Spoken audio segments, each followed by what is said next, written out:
Anorectal conditions can be differentiated into benign and malignant anorectal conditions.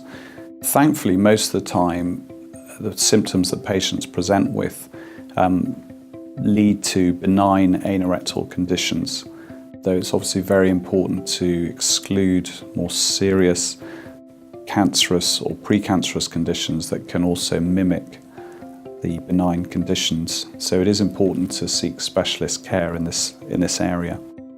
So if you then had to differentiate the most common anorectal conditions, the malignant conditions would be things like rectal cancer or anal cancer or precancerous conditions of the anorectum.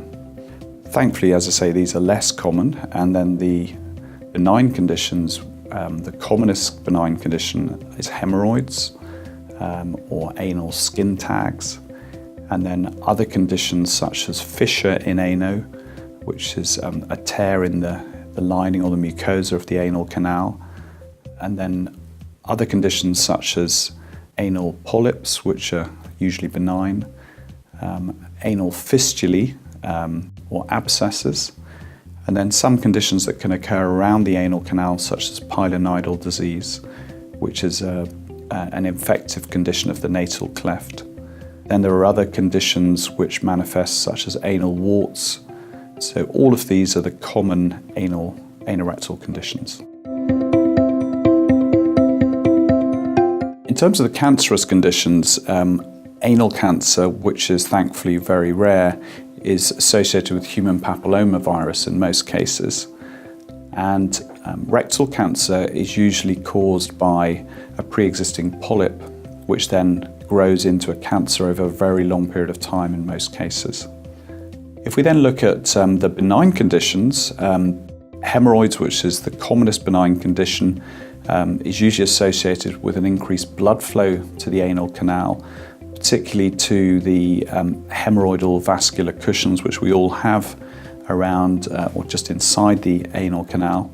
There also may be a weakening of the collagen or the elastic fibers that we have around the anal canal, which are associated with some of the prolapse or enlargement of hemorrhoidal tissue.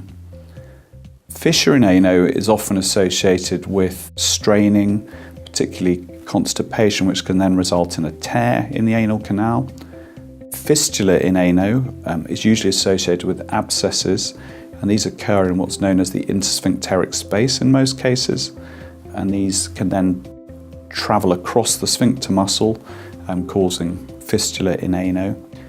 Pilonidal disease is usually caused by hairs that decide to grow inwards instead of growing outwards. And this is Pilos is a hair and nidus is a nest, and for some reason these hairs then secrete fluid inwards and create these chronic infections. And then anal skin tags are usually just bad luck. It's for some reason extra tissue just seems to grow around the anal verge, causing anal skin tags.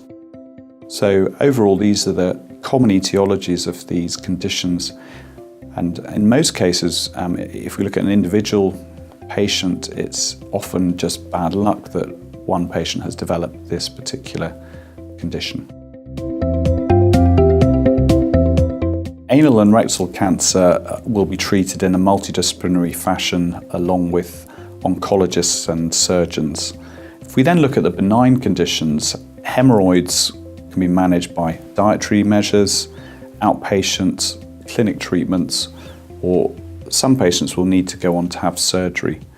Fissures can usually be treated by creams administered on a daily basis. Usually GTN cream, diltiazem cream will heal fissures in many cases.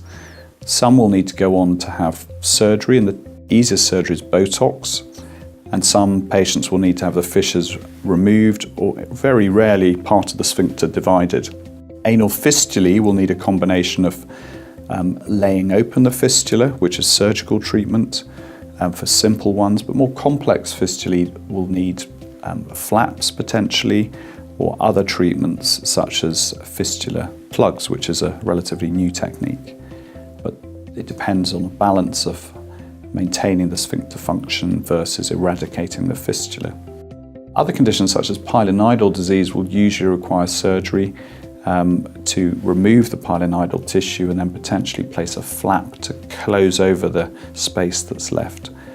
And most patients with anal skin tags, these can be removed with simple surgical treatment.